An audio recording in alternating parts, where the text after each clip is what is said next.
এবার অটোরিকশা চালকের ছদ্মবেশে রাজধানীতে প্রবেশ করছে পতিত দল আওয়ামী লীগের নেতাকর্মীরা।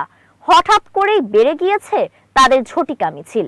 প্রকাশ্যেই তারা অন্তর্বর্তী সরকারের বিরুদ্ধে নানা বক্তৃতা দিচ্ছে। এসব কিছু দেখে জনমনে প্রশ্ন উঠছে, পতিত এই দল এত সাহস কিভাবে পাচ্ছে, আর কার মদদে তাদের এই কার্যক্রম পরিচালিত হচ্ছে? বরাবরের মতোই আঙ্গুল উঠেছে পুলিশ প্রশাসনের দিকে। বিস্তারিত প্রতিবেদনে। ক্ষমতায় ফিরতে মরিয়া হয়ে উঠেছে পতিত আওয়ামী সরকার। তবে এবার তারা বেছে নিয়েছে এক অভিনব পন্থা। এবার অটোরিকশা চালক ও শ্রমিকের ছদ্মবেশে রাজনীতিতে ফিরে আসার পরিকল্পনা করছে পতিত দলটির নেতাকর্মীরা। সাধারণ ফ্যানের দিন শেষ, আকিস ফ্যানে বাংলাদেশ।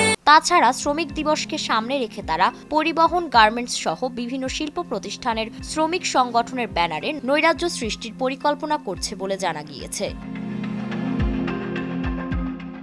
2024 সালের 5 আগস্ট ছাত্র জনতার দুর্বার আন্দোলনে পতন ঘটে দীর্ঘ 15.5 বছরের দুঃশাসন চালানো স্বৈরাচারী আওয়ামী লীগ সরকারের। ঢাকার রাজপথ থেকে শুরু করে দেশের প্রত্যন্ত গ্রাম সর্বত্রই তখন শোনা গিয়েছিল এক আওয়াজ, ফ্যাসিবাদ নিপাত যাক।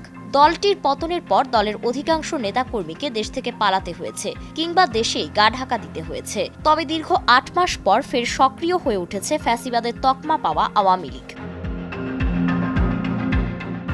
গোপনে গোপনে সংগঠিত হচ্ছে তারা।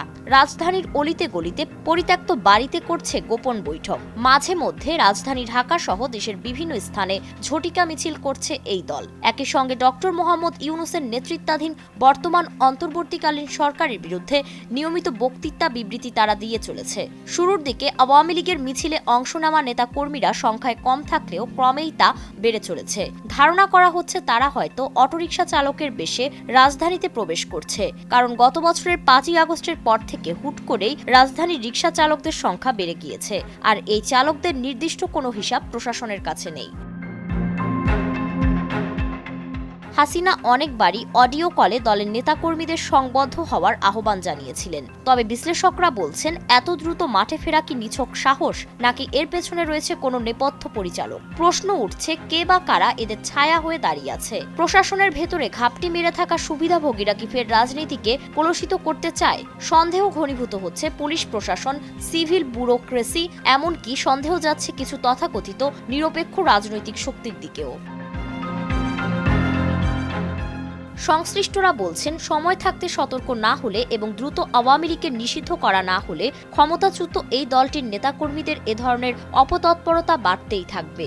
দলটিকে দমন করা না গেলে তারা আবারও মসনদে বসে স্বৈরাচারিতা চালিয়ে যাবে। ফারিন রহমান প্রীতি, নয়া দিগন্ত।